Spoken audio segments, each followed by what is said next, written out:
शनिश्चराय नमः। शनिवार व्रत कथा। एक समय की बात है। सूर्य, चंद्रमा, मंगल, बुध, बृहस्पति, शुक्र, शनि, राहु और केतु इन ग्रहों में आपस में झगड़ा हो गया कि हम सब में सबसे बड़ा कौन है। सब अपने अपने को बड़ा कहते थे।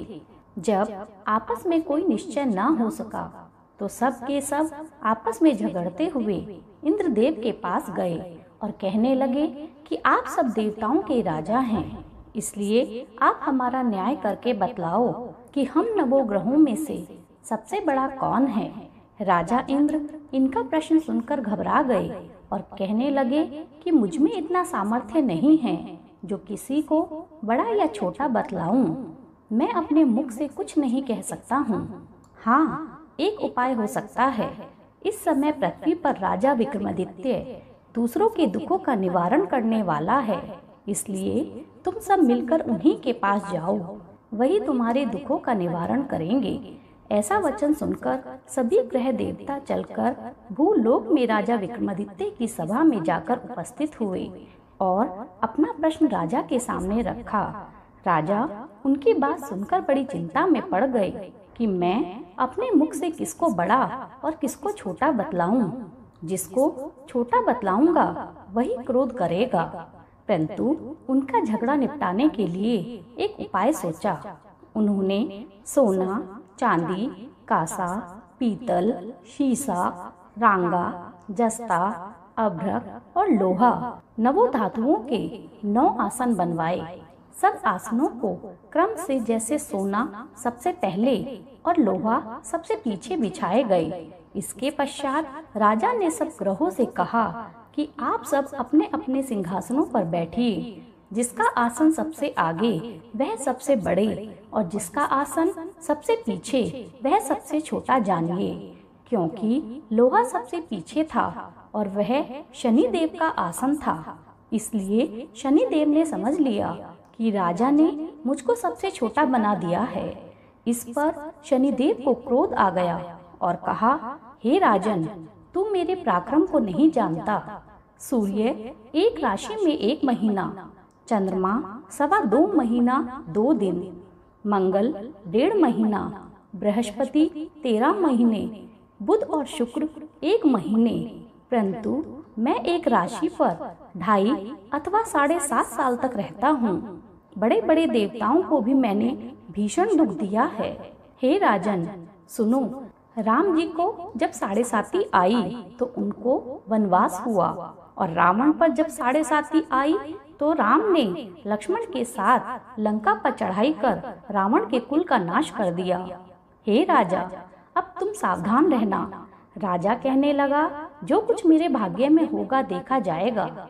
उसके बाद अन्य ग्रह तो प्रसन्नता पूर्वक वहां से चले गए, परंतु शनिदेव बड़े क्रोध के साथ वहां से सिधारे।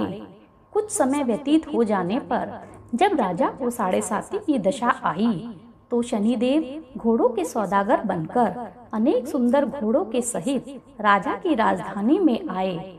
जब राजा ने सौदागर के आने की खबर सुनी तो अश्वपाल को अच्छे अच्छे घोड़े खरीदने की आज्ञा दी।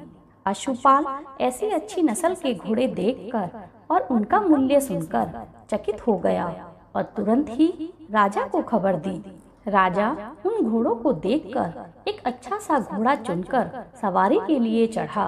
राजा के घोड़े की पीठ पर बैठते ही घोड़ा जोर से भागा। घोड़ा बहुत दूर एक जंगल में जाकर राजा को छोड़कर अंतर्ध्यान हो गया। इसके बाद राजा अकेला जंगल में भटकता फिरता रहा। परंतु बहुत देर के पश्चात राजा ने भूख और प्यास से दुखी होकर भटकते भटकते एक ग्वाले को देखा। ग्वाले ने राजा को प्यास से व्याकुल देखकर पानी पिलाया। राजा की उंगली में एक अंगूठी थी, उसे निकालकर प्रसन्नता के साथ ग्वाले को दे दिया और शहर की ओर चल दिया। राजा शहर में पहुंचकर एक सेठ की दुकान पर जाकर बैठ गया और अपने आप को उज्जैन का रहने वाला और अपना नाम बीका बताया। सेठ ने उसको कुलीन मनुष्य जानकर जल आदि पिलाया। भाग्यवश उस दिन सेठ की दुकान पर बिक्री बहुत अधिक हुई। तब सेठ उसको भाग्यवान पुरुष समझकर भोजन कराने के लिए अपने साथ ले गया। भोजन कराते समय राजा ने आश्चर्य की बात देखी कि खूंटी पर हार लटक रहा है और वह खूंटी उस हार को निगल रही है। भोजन के पश्चात कमरे में आने पर जब सेठ को कमरे में हार न मिला तो सबने यही निश्चय किया कि सिवाय बीका के और कोई इस कमरे में नहीं आया, अतः अवश्य ही उसी ने हार की चोरी की है। परंतु बीका ने हार लेने से मना कर दिया। इस पर 5-7 आदमी इकट्ठा होकर उसको फौजदार के पास ले गए। फौजदार ने उसको राजा के सामने उपस्थित कर दिया और कहा कि ये आदमी तो भला प्रतीत होता है, चोर मालूम नहीं होता, परंतु सेठ का कहना है कि इसके सिवाय और कोई घर में नहीं आया, अवश्य ही इसी ने चोरी की है। तब राजा ने आज्ञा दी कि इसके हाथ पैर काटकर चौरंगिया कर दिया जाए। राजा की आज्ञा का तुरंत पालन किया गया और बीका के हाथ पैर काट दिए गए। इस प्रकार कुछ समय व्यतीत हो जाने पर एक तेली उसको अपने घर ले गया और कोलू पर उसको बिठा दिया। बीका उस पर बैठकर बैल को हाँकता रहता था। शनि की दशा समाप्त हो गई और एक रात को वर्षा ऋतु के समय वह मल्हार राग गाने लगा। उसका गाना सुनकर उस शहर के राजा की कन्या उस राग पर मोहित हो गई और दासी को खबर देने के लिए भेजा कि शहर में कौन गा रहा है। दासी सारे शहर में फिरती फिरती क्या देखती है कि तेली के घर में चौरंगिया राग गा रहा है। दासी ने महल में आकर राजकुमारी को सारा वृतांत कह सुनाया। बस उसी क्षण राजकुमारी ने अपने मन में यह प्रण कर लिया, चाहे कुछ भी हो जाए, मैं इस चौरंगिया के साथ ही विवाह करूंगी। प्रातः काल होते ही जब दासी ने राजकुमारी को जगाना चाहा तो राजकुमारी अनशन व्रत लेकर पड़ी रही। तब दासी ने रानी के पास जाकर राजकुमारी के न उठने का वृतांत कहा। रानी ने तुरंत ही वहां आकर राजकुमारी को जगाया और उनके दुख का कारण पूछा। तो राजकुमारी ने कहा, माताजी, मैंने यह प्रण कर लिया है कि मैं तेली के घर में जो चौरंगिया है उसी के साथ विवाह करूंगी। माता ने कहा, पगली, यह क्या बात कह रही है? तेरा विवाह तो किसी देश के राजा के राजकुमार के साथ होगा। कन्या कहने लगी कि माताजी, मैं अपना प्रण कभी नहीं तोड़ूंगी। माता ने चिंतित होकर यह बात राजा को बतलाई। जब राजा ने भी आकर राजकुमारी को समझाने का प्रयास किया और कहा कि मैं अभी देश देशांतर में अपने दूत भेजकर तुम्हारे लिए सुयोग्य वर खोजता हूँ, तब राजकुमारी ने उनकी बात नहीं मानी।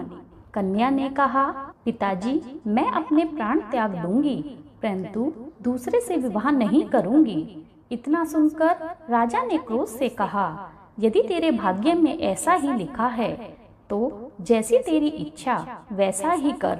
राजा ने तेली को बुलाकर कहा कि तेरे घर में जो चौरंगिया है उसके साथ मैं अपनी कन्या का विवाह करना चाहता हूँ। तेली ने कहा कि यह कैसे हो सकता है? कहाँ आप हमारे राजा और कहाँ मैं एक नीच तेली। परंतु राजा ने कहा कि भाग्य के लिखे को कोई टाल नहीं सकता, अपने घर जाकर विवाह की तैयारी करो। राजा ने उसी समय तोरण और बंदरवाल लगवाकर अपनी राजकुमारी का विवाह चौरंगिया बना विक्रमादित्य के साथ कर दिया। रात्रि को जब विक्रमादित्य और राजकुमारी महल में सोए तो आधी रात में शनिदेव ने विक्रमादित्य को स्वप्न में दर्शन दिए और कहा, हे राजा, कहो मुझको छोटा बताकर तुमने कितना दुख उठाया है। राजा ने शनिदेव से क्षमा मांगी। शनिदेव ने प्रसन्न होकर विक्रमादित्य के हाथ पैर लौटा दिए। तब राजा ने कहा, महाराज, मेरी प्रार्थना स्वीकार करें कि जैसा दुख आपने मुझे सौंप दिया है ऐसा और किसी को ना दें।